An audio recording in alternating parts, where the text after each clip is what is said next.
Hyunwoo Kim stood in the massive crystal chamber and felt very small. The Galactic Council building was bigger than any city on Earth. It spun slowly around a dead star, and through the clear walls, he could see the twisted light that made his eyes hurt. Around him sat creatures that looked like nightmares. Some had too many arms, others had no arms at all. The Delphinians looked like giant fish with legs.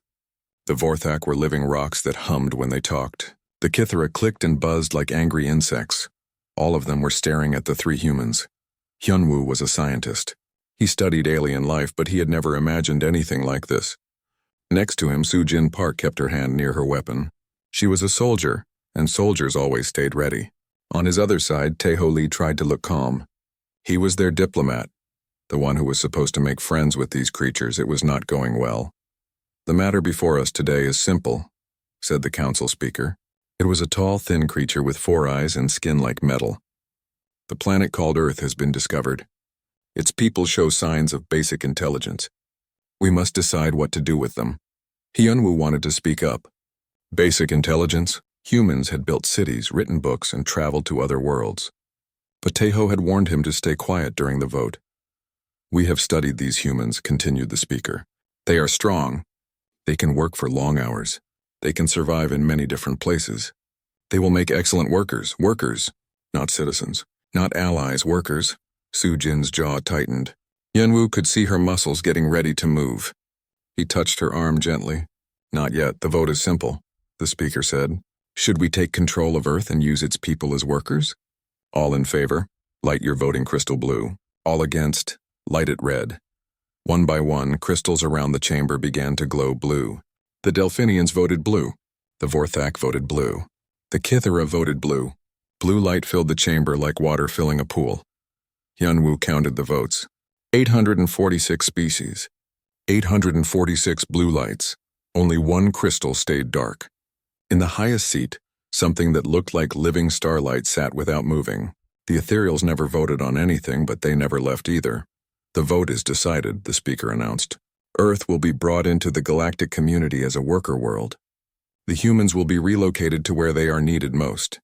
Tae-ho finally stood up. His voice shook a little, but he kept it steady. "Honored Council, we came here hoping to join you as equals. Our people have much to offer. We are not animals to be bought and sold." The chamber filled with sounds that might have been laughter. Some species clicked. Others buzzed. A few made noises like breaking glass. "Humans think they are special," said a Delphinian representative. "All primitive species think this. You will learn better. Your planet has no advanced technology," added a Vorthak. "Your weapons are simple. Your ships are slow. You are children playing with toys." Soo-Jin stood up now. "Our children built those toys. What will our adults build when you threaten our families?" More laughter sounds filled the chamber. "Threats?" The speaker's 4 eyes focused on Soo-Jin. "You misunderstand. This is not a threat. This is a gift. We are offering your species a chance to serve something greater than yourselves." "And if we refuse?" Tae-ho asked. The speaker's expression did not change. "Refusal is not possible. You have 30 of your Earth days to prepare your people for relocation. Pacification fleets are already moving toward your system." Hyunwoo felt cold despite the warm chamber. Pacification fleets. That was a nice way to say invasion. As guards began moving toward them, Hyunwoo heard something strange. The aliens around him were talking to each other in their own languages. But his translator device picked up fragments. "The devourers grow stronger. How many workers will we need for the war? If this fails, we are all dead." "War? What war?" The ethereal representative suddenly moved. Its voice was like music made of light. "This council does not understand what it has awakened." Every other alien in the chamber went silent. Even the guards stopped moving. "The ethereals speak in riddles," the speaker said carefully. "Perhaps they would share their wisdom with the council." "Wisdom cannot be shared with those who choose blindness," the ethereal replied. The spiral turns. The cycle completes. What was first shall be last, and what was last shall be first. Then it was gone. Not walked away, not flew away. Just gone. Like a light being turned off. The speaker looked uncomfortable for the first time. "The council session is ended. The humans will be escorted to their ship." As they walked through the corridors surrounded by guards, Soo-Jin whispered to Hyunwoo, "Did you hear what they were saying?" There's something they're not telling us, Hyunwoo nodded. His scientist mind was already working on the puzzle. They're scared of something. All of them. That's why they need workers. That's why they need us. Scared of what? I don't know yet. But whatever it is, they think we're going to help them fight it. Taeho walked between them, his face grim. Then we need to get home and warn everyone. Earth has 30 days to get ready for war. Their ship was small and simple compared to the alien vessels in the docking bay. But as they climbed aboard, Hyunwoo felt something he had not expected. Pride. Yes, their ship was simple. Yes, their weapons were basic. Yes, they were just 3 humans against an entire galaxy, but they were still free. The ship's engines started with a familiar rumble. Human engines built by human hands carrying human dreams back to a human world. Set course for Earth, Taeho ordered. As their ship pulled away from the crystal chamber, Hyunwoo looked back at the Galactic Council. All those species, all that technology, all that power, and all of them were afraid of something. He smiled for the first time since the vote. Whatever they were afraid of, they had just made a very big mistake. They had given humanity a reason to fight, and humans, he was beginning to realize, were very good at fighting when they had to be. The stars ahead looked different now. Not empty spaces between worlds, but a road leading home. Home to Earth. Home to prepare for war. Do-Yun Choi worked in a laboratory 3 miles underground. He had not seen sunlight in 2 weeks. Above him, the world was going crazy. Below him, he was trying to save it. The news had spread fast. Every TV channel, every radio station, every internet site carried the same message. Aliens were coming to make slaves of everyone on Earth. The governments were calling it relocation. The people were calling it what it really was. War. Do-Yun stared at his computer screen. Numbers and equations filled it like a foreign language that only he could read. For months, he and his team had been working on something the government called Project Prometheus. Even Do-Yun did not know exactly what it was supposed to do. He just knew it was important. Any luck? Asked his assistant, a young woman named Yeon-hee. Maybe, Do-Yun said. The quantum readings are strange. Human brainwaves don't match any of the alien patterns we've seen. Is that good? I don't know yet. Above ground, Haiwan Jung was teaching ordinary people how to be soldiers. She had been in special forces before the aliens announced their plans. Now she was training shop owners and teachers and students how to fight beings from other worlds. The first rule, she told a group of new recruits, is that they expect us to be easy. They think we're weak because our technology is simple. They're wrong. A man in the back raised his hand. How can we fight spaceships with rifles? Haiwan smiled. It was not a nice smile. We don't fight their spaceships. We fight them when they come down from their spaceships. And then we take their spaceships. The recruits looked at each other. Some laughed nervously. You think I'm joking, Haiwan said. I'm not. These aliens have been winning wars for thousands of years. They know how to fight other aliens. They don't know how to fight humans. What's the difference? Asked a young woman. Other aliens fight wars to win. Humans fight wars to survive. There's a big difference. In a small apartment in Seoul, Min-ho Kang watched the news with his grandson. Min-ho was 83 years old. He had fought in 3 wars already. He thought he was done with fighting. He was wrong. Grandfather, his grandson asked, Are you scared? Min-ho thought about it. Yes, he said finally. But being scared doesn't mean you stop fighting. It means you fight smarter. The news showed pictures of alien ships moving toward Earth. They were still weeks away, but they looked huge and dangerous. What are we going to do? His grandson asked. What humans always do, Min-ho said. We're going to survive. Back in his laboratory, Do-Yun was making a discovery that would change everything. The quantum patterns in human brains were not just different from alien patterns. They were impossible. According to everything science knew, human consciousness should not work the way it did. The electrical patterns in human brains created quantum effects that broke the normal rules of physics. Every human brain was like a tiny computer that calculated things faster than light could travel. This can't be right, Yeon-hee said, looking at the data. Run the tests again, Do-Yun ordered. They ran the test 10 times. The results were always the same. Human brains did impossible things, and they did them so naturally that no one had ever noticed before. Do-Yun called his supervisor. Sir, I need to speak with the president. Right now. The first alien ships arrived early. They came not as a massive fleet, but as small scouting groups. They wanted to test human defenses before the main invasion. They expected to find primitive weapons and simple tactics. Instead, they found Haewon Young. She was waiting in the mountains of Korea with 50 volunteers. None of them had advanced training. Most of them had never fired a gun before the aliens announced their plans. The alien scout ship landed in a valley, confident that its shields would protect it from anything humans could do. The scouts were tall, gray creatures with too many joints in their arms and legs. They carried weapons that could melt steel. Haewon waited until they were far from their ship. Then she attacked, but not the way the aliens expected. Instead of shooting at the aliens, her team shot at the ground. They caused a landslide that trapped the scouts away from their ship.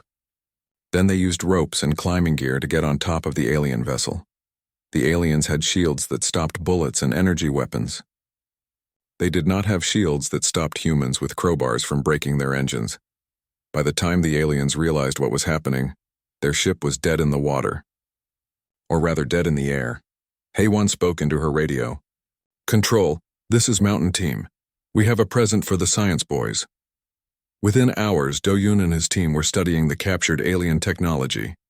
What they found was both exciting and terrifying.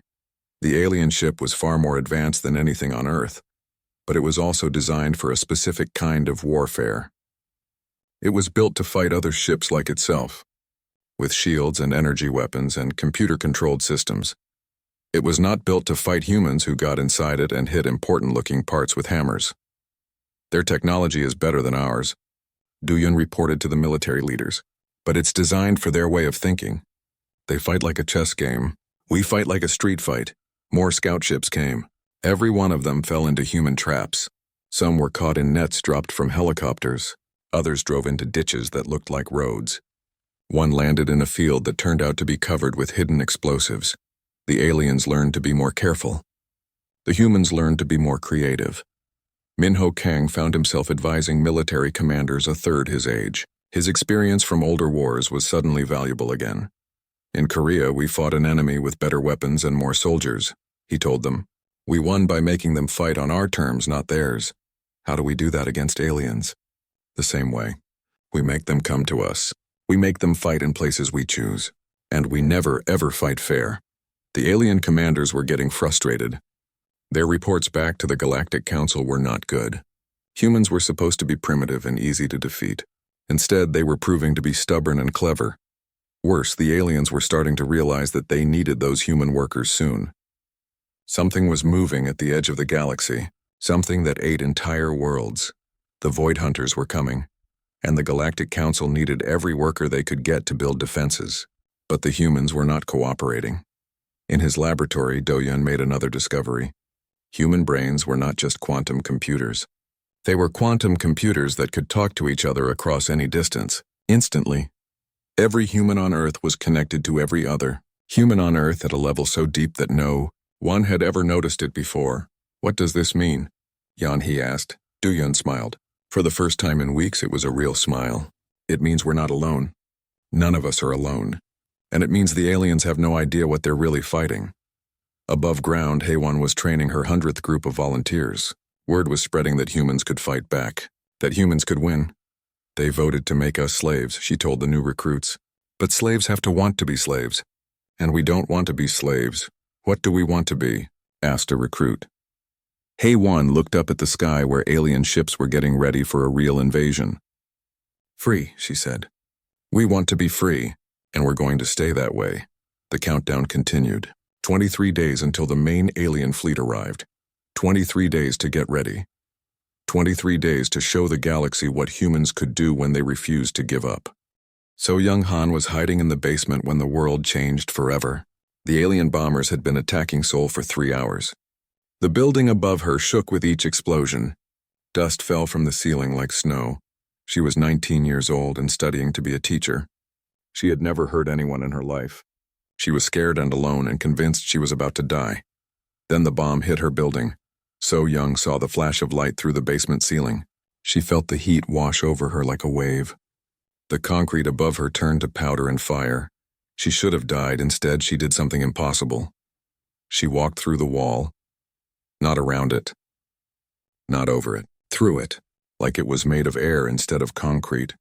She found herself standing in the street completely unhurt, staring at the place where her building used to be. Other people saw it happen. They stared at her like she was a ghost. Maybe she was. 6 blocks away, Wu Jinyu was trying to fix a broken radio when the same bomb blast knocked him off his feet. He was an engineer who worked on bridges and buildings. He understood how things were supposed to work. What happened next did not work the way things were supposed to work. As he fell, Wu Jin reached out to grab something to stop his fall. His hand closed around empty air, but the empty air held him up like it was solid ground. He hung there for a moment, standing on nothing, before he realized what was happening and fell the rest of the way to the ground. Around the city, similar things were happening to other people. A woman named Yunji Lim was treating wounded civilians when a piece of shrapnel cut her arm open. She watched the wound heal itself in seconds, leaving not even a scar. A man named Kyung Ho Bei was running from alien soldiers when he suddenly found himself a mile away, standing in his own kitchen with no memory of how he got there. The alien commanders could not understand what they were seeing. Their reports to the Galactic Council became more and more confused. The humans are exhibiting impossible abilities, one report said. They move through solid matter. They appear and disappear. They heal from injuries that should be fatal. Impossible, the Council replied. No species can do such things. Your instruments must be wrong. But the instruments were not wrong. In his underground laboratory, Do Yun Choi was getting reports from all over the world. Humans everywhere were starting to do things that broke the laws of physics. It's connected to stress, he told his team. The more danger someone is in, the more likely they are to manifest these abilities. Manifest what abilities? Yun He asked. I don't know what to call them, Do Yun admitted. They're not supposed to be possible. He ran more tests on human brain patterns. The quantum effects were getting stronger. It was as if the alien attack was causing human consciousness to evolve in real time. Maybe, he said slowly, the aliens woke something up that was always inside us. So Young Han became the first human to control her new abilities. After the first accident with the wall she practiced, she found she could make herself solid or not solid whenever she wanted. The resistance fighters found her quickly. He Wen-jung herself came to recruit So Young. We need people who can do what you do, He-Wen said. I don't even know what I do, So Young replied. Then we'll figure it out together. The first real test came when the aliens tried to take the subway tunnels under Seoul. They sent a full squad of soldiers with heavy weapons and energy shields. So Young walked through their shields like they were not there. She appeared behind them, solid enough to touch the controls on their weapons. Their guns stopped working. Their communication devices went silent. Then she disappeared again, leaving the aliens confused and helpless in the dark tunnels. Above ground, Wu Jinyu was learning to use his own abilities. He could reach into alien vehicles and touch their engines directly, making them stop working. He could stand on platforms of solid air to reach high places. Most importantly, he could take apart alien technology with his bare hands and understand how it worked just by touching it. It's like the machines are talking to me, he told Do Yun during one of their meetings. I can feel how they think. Do Yun was fascinated. That matches what we're seeing in the brain scans.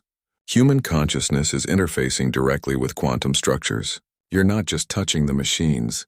You're touching the information that makes them work. The war was changing. Instead of human soldiers with human weapons fighting aliens with alien weapons, it was becoming something entirely different. Humans were becoming something entirely different. Yunji Lim set up medical stations close to the fighting. She found that she could heal almost any injury just by touching the wounded person. More than that, she could sense what was wrong with them before they even knew it themselves. The aliens have weak points, she reported. Their nervous systems work differently than ours. I can feel where they're vulnerable. The information spread through the resistance network. Human fighters began targeting specific points on alien bodies. Touch the right spot, and even the strongest alien soldier would collapse, unconscious but alive. The aliens started to retreat, not just from Seoul but from Earth entirely. They called for reinforcements, bigger ships, better weapons, more soldiers. The reinforcements arrived to find humans who could walk through walls, heal from any wound, and disable alien technology just by touching it. The reinforcements also retreated. In the Galactic Council chamber, emergency sessions were being held every day. The reports from Earth were getting worse and worse. The humans have developed impossible technologies, one commander reported. No, said another. They have developed beyond technology. They are doing things that should require massive machines, but they do them with their minds alone. The council speaker's 4 eyes showed confusion and growing fear. How many humans show these abilities? All of them, came the reply. Every human on Earth now shows at least some level of anomalous capability. The younger ones are stronger, but even their elderly can do things our science says are impossible. Back on Earth, Minho Kang was teaching young resistance fighters how to use their new abilities in combat. At 83, he was one of the weakest humans in terms of strange powers. He could barely make his hand pass through solid objects, but he was still the best teacher they had. Power without wisdom is dangerous, he told them. These aliens are afraid of us now. That makes them either run away or do something desperate. What kind of desperate? So Young asked. The kind where they decide that if they can't have us as slaves, they'll make sure no one can have us at all. His words turned out to be correct. Deep space monitors detected a new fleet approaching Earth. This one was not carrying invasion forces. It was carrying planet-killer weapons. Du Yun studied the readings from his laboratory. They're not coming to capture us anymore. They're coming to destroy us. Can we stop them? Yun He asked. Du Yun looked at the data showing human brain patterns. The quantum effects were still growing stronger. Humans were still becoming more than they had been. I don't know, he said, but I think we're about to find out what humans can really do when we have to. Above ground, So Young Han stood on a rooftop and looked up at the stars. Somewhere up there, aliens were coming to end the human race. She smiled. Let them come. They had already made their biggest mistake. They had shown humans what they could become. And humans, she was learning, could become almost anything. Jae-Sung Park stood on the bridge of humanity's first starship and smiled at the alien commander on his screen. The alien's face showed pure terror. Please, the alien begged. We surrender. We only followed orders. Jae-Sung was Soo-Jin Park's younger brother. Like his sister, he had been a soldier. Unlike his sister, he had never expected to command a fleet that could destroy entire star systems. But humans, he had learned, often did things they never expected to do. Your orders were to kill every human on Earth, Jae-Sung said calmly. Now you surrender because we're winning. That's not how this works. The alien ship in front of him was 3 times the size of his own vessel. It carried weapons that could burn planets to ash. Its shields were designed to stop anything the galaxy could throw at it. None of that mattered anymore. Jae-Sung nodded to So Young Han, who stood beside him like a ghost made of starlight. She had changed since the early days of the war. She existed in multiple realities at once now, visible but not quite solid. So Young stepped forward and simply walked through the view screen. She appeared on the alien bridge standing behind the terrified commander. Your weapons are offline, she said. Your engines are offline. Your life support will fail in 1 hour. You have a choice. Surrender completely or drift through space until you die. The alien commander looked around his bridge. Every control panel was dark. His crew stared at their dead instruments in confusion and fear. How? He whispered. We learned, So Young said. We learned what we really are. Back on the human ship, Jae-Sung received the surrender signal. That made 47 alien vessels that had given up without a real fight. The rest had simply run away when they saw what humans could do. The war had lasted 1 year. For the first 6 months, aliens had attacked Earth. For the last 6 months, humans had been attacking everything else. It was not revenge exactly. It was something more practical. The aliens had tried to destroy Earth when they realized they could not enslave it. The planet-killer fleet had been real. It had been stopped only because humans like So Young could step through space itself and disable the weapons before they could fire. But more fleets would come. More weapons would be built. The only way to keep Earth safe was to make sure the aliens could not threaten it anymore. So humans had learned to build starships. They were not better than alien ships in most ways. Human engines were slower. Human weapons were weaker. Human shields were thinner. But human ships carried human crews. And humans could do impossible things. Yeon-Soo Ko worked in the interrogation rooms on the captured alien vessels. She had been a language teacher before the war. Now she was humanity's best expert at getting information from alien prisoners. She did not use torture. She did not need to. Tell me about the Void Hunters, she said to the Delphinian commander sitting across from her. The alien's fish-like face showed surprise. How do you know that name? We know many things now, Yonsu said. We know you didn't attack us because you hated us. You attacked us because you were afraid of something else. The Delphinian's gills fluttered nervously. You don't understand. If the Void Hunters reach our world, then tell me. Help me understand. Slowly, the alien began to talk. The story that came out was worse than anything the humans had imagined. The Void Hunters were not just another alien species. They were what alien species became when they lost a war with something even worse. They were civilizations that had been completely consumed and converted into living weapons. They existed partially outside normal space and time. They could not be fought with ordinary weapons. They could not be reasoned with or negotiated with. They simply consumed everything they found and moved on to the next target. They are coming, the Delphinian said. They have already taken 17 systems at the edge of the galaxy. The Council calculated that we would need billions of workers to build defenses. That's why we needed your people. So you decided to make us slaves to save yourselves. Yes. The alien's voice was small and ashamed. We were afraid. Yonsu leaned back in her chair. And now? Now we are more afraid of you than we are of them. The interrogation reports reached Gi-hun Shin, who had become humanity's chief philosopher during the war. Before the aliens came, he had taught ethics at a university. Now he had to decide what ethics meant when your species could destroy entire star systems. The question, he told the Human Leadership Council, is what we do with our power. We defend ourselves, Jae-sung said simply. Whatever it takes. And after we've defended ourselves, when every alien species in the galaxy is either dead or surrendering to us? It was a good question. Humans were winning the war so completely that it was becoming less of a war and more of a conquest. Alien worlds were falling without humans even landing on them. Sometimes just the news that humans were coming was enough to make entire systems surrender. Maybe, said Byung-ho Ryu, we should ask ourselves what we wanted. Before this war started, Byung-ho had been a rice farmer before the aliens voted to enslave Earth. Now, he governed a sector of space containing 200 worlds and billions of alien civilians. We wanted to be left alone, he said. We wanted to live our lives in peace. We wanted to join the galaxy as equals, not as slaves or masters. The aliens made that impossible, Jae-sung pointed out. Did they? Or did they just make it harder? The debate continued while the war went on. Human fleets moved through alien space, shutting down military bases and government centers. Alien leaders who had voted to enslave Earth now begged for mercy from human commanders. But the Void Hunters were still coming. Long-range sensors detected them at the edge of the galaxy. They moved like a wave of darkness, consuming everything in their path.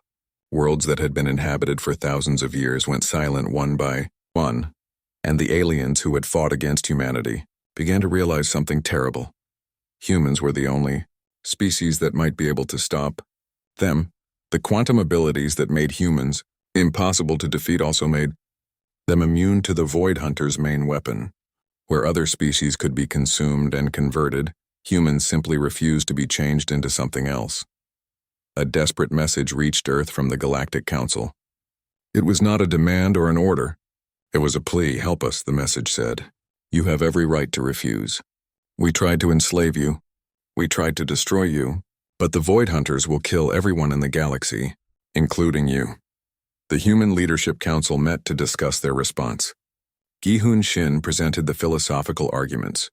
Jae-sung Park presented the military situation. Byung-ho Ryu presented the views of ordinary people who just wanted the war to end. If we help them, Gi-hun said, we become the protectors of the galaxy forever. If we don't help them, Jae-sung said, we might be the only species left alive.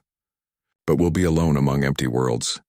If we help them, Byung-ho said, we have a chance to build something better than what came before. The vote was close. In the end, it came down to a simple question. What kind of people did humans want to be? The answer came from an unexpected source. Min-ho Kang, the old soldier who had survived 3 wars, spoke for the last time at a council meeting. I have fought against humans and aliens and people who wanted to destroy everything I cared about, he said. I learned that the most important choice is not who you fight against. It's what you fight for. What do we fight for? Someone asked. The chance for everyone to go home safely, Min-ho said. Even the people who wanted to hurt us. So the decision was made. Humanity would fight the Void Hunters, not because the aliens deserved it, not because they had asked nicely, but because it was the right thing to do.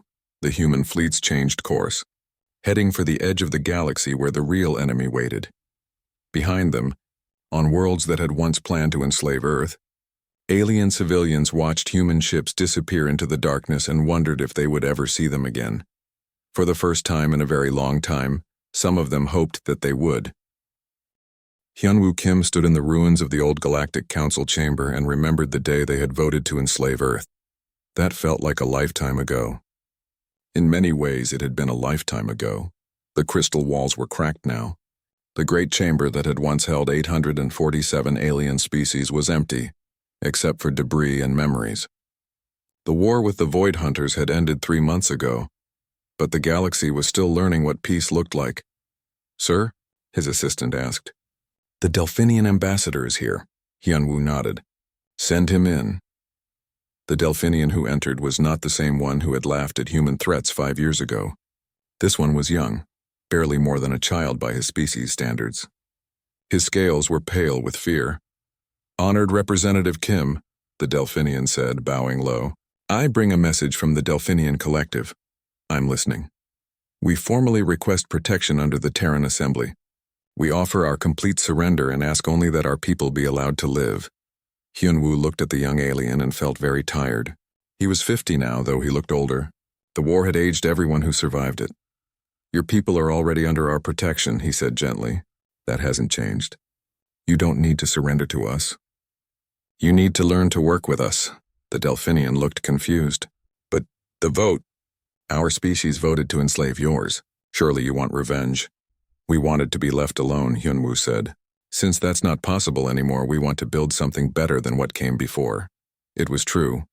The galaxy had changed forever, and not just because of the war. The Void Hunters were gone, destroyed in a final battle that had taken place in 17 dimensions simultaneously. But their threat had revealed something that could not be ignored. The old Galactic Council had been built on the idea that some species were more important than others, that the strong had the right to rule the weak. That survival meant being willing to sacrifice others. The Void Hunters had been created by that same thinking. They were what happened when the logic of survival at any cost was taken to its final conclusion. Humanity had won the war not by being stronger than everyone else, but by refusing to become like everyone else. "There will be a new vote tomorrow," Hyunwoo told the Delphinian. "The question is whether to grant full citizenship rights to all species in the galaxy. Equal rights, equal voices, equal protection, even for species that tried to enslave others, especially for them. If we can't forgive the past, we can't build a future." Far from the ruins of the old council, So Young Han floated in the space between realities and watched the galaxy heal. She was no longer entirely human, if she had ever been entirely human. The final battle with the Void Hunters had changed her into something new. She existed everywhere and nowhere. She could see all possible futures spreading out like branches on a tree. In most of them, the galaxy prospered under human guidance. In a few, new wars broke out. In one terrifying possibility, humanity became as cruel as the species they had defeated. But in all the futures she could see, one thing remained constant. Humans never stopped being human. They never stopped caring about the weak. They never stopped believing that everyone deserved a chance to be better. That was why she stayed. Not to rule or to fight, but to watch. To make sure that humans remembered what they had fought for. On a farming world that had once been called Vorthak Prime, Byung-ho Ryu walked through fields of alien grain and tried to understand how his life had become so strange. He was still a farmer, but now he was responsible for feeding 6 billion Vorthak civilians. The Vorthak were living crystals who had once been warriors. Now they grew food with the same dedication they had once shown in battle. They had adapted to human leadership better than anyone had expected. "Human Byung-ho," one of them said, its voice like singing glass. "The harvest is ready." "Good," Byung-ho said. "Make sure the transports take food to the refugee camps first. The military can wait." "Yes, human Byung-ho." Byung-ho still found it strange to be called human as a title of respect. But the aliens seemed to need it. After centuries of rigid hierarchy, they were comfortable with humans being in charge. What they were not comfortable with was the idea that they could be in charge of themselves. That would take time to change. In the medical centers of New Geneva, Yoonji Lim worked with alien doctors to understand how her healing abilities could be taught to others. She could not give aliens the same powers she had, but she could show them new ways to think about medicine. The body wants to heal itself. She explained to a class of Kythera physicians, "Our job is not to force it to get better. Our job is to help it remember how." The insectoid doctors clicked thoughtfully. Their species had always approached medicine like engineering, fixing broken parts. The idea that healing came from within was revolutionary to them. "But how do we help something remember?" one of them asked. "By listening to it first," Yoonji said. "Every body tells a story. Every injury has a reason. Understand the story, and you can help write a better ending." It was the same lesson humanity had learned during the war. Every alien species had a story. Every attack had a reason. Understanding those stories had been the key to building peace. The new Terran Assembly building was different from the old Galactic Council chamber. Instead of crystal and metal, it was built from living wood that had been grown rather than cut. Instead of raised platforms that separated rulers from subjects, it had circular levels where everyone could see everyone else. Most importantly, it was on Earth. The symbolism was not lost on anyone. The species that had once been marked for slavery were now the center of galactic civilization. "The motion before us today is simple," Hyunwoo said to the assembled representatives. 847 species were present, just as they had been 5 years ago. But this time, they were equals rather than masters and subjects. Should citizenship in the Terran Assembly be extended to all sapient species, regardless of their past actions or current technological level? The vote began. One by one, lights appeared on the great board. But these lights were not blue or red. They were every color imaginable, representing the diversity of life in the galaxy. Green for yes. Red for no. White for abstention. The lights appeared slowly. Some species voted quickly, eager to show their support for the new order. Others hesitated, still struggling with the idea that their former slaves were now their protectors. In the end, the vote was unanimous. Every species chose green. Even the ethereals, who had abstained from the original vote to enslave Earth, cast their light. For the first time in recorded history, they participated fully in a galactic decision. "The motion passes," Hyunwoo announced. "All species in the galaxy are hereby granted full citizenship in the Terran Assembly. All voices will be heard. All rights will be protected." The chamber erupted in sounds that might have been celebration. Some species cheered. Others sang. A few simply wept. After the session ended, Hyunwoo walked alone through the corridors of the assembly building. He found himself in a small garden where a fountain bubbled quietly. The ethereal representative was waiting for him. "You have questions," the being of living light said. "Many questions," Hyunwoo admitted. "But one important one. You knew, didn't you, when your people abstained from the first vote? You knew what would happen." "We knew what could happen," the ethereal replied. "We knew that humanity had the potential to become what the galaxy needed. But potential is not destiny. You still had to choose. Choose what? To remain human. Power changes people. It changed us long ago. We became so focused on transcending our physical forms that we forgot why we wanted to transcend them in the first place." The ethereal paused, its light shifting through colors that had no names. "We were human once," it said finally. "Long before your Earth knew fire, we were human. We grew beyond our bodies, beyond our world, beyond the need for physical existence. We thought we had become something greater." Hyunwoo stared at the being. "You're saying that my species is our species. Humanity is not a planet or a biology. It is an idea. The idea that the strong should protect the weak. That everyone deserves a chance to be better. That love is stronger than fear. Then why didn't you help us from the beginning? Because the lesson had to be learned, not taught. Every species that gains power faces the same choice. Become rulers or become guardians. Most choose to rule. You chose to guard." The ethereal began to fade. "Where are you going?" Hyunwoo asked. "To the next galaxy. To watch for the next species that might choose to remain human, no matter what form they take." Hyunwoo was left alone in the garden, thinking about the long road that had brought them here. From a vote to enslave Earth to a vote to free the galaxy. From 3 frightened humans in an alien chamber to 847 species working together to build something better. It had taken 5 years, 2 wars and the discovery that humans could do impossible things. But in the end, the most impossible thing they had done was the simplest. They had chosen to forgive. Above the garden, stars shone down on a galaxy where every species had the right to dream of tomorrow, where every world was protected, where every voice could be heard. It was not perfect. There would be new challenges, new conflicts, new choices to make. But for the first time in galactic history, those choices would be made by people who remembered,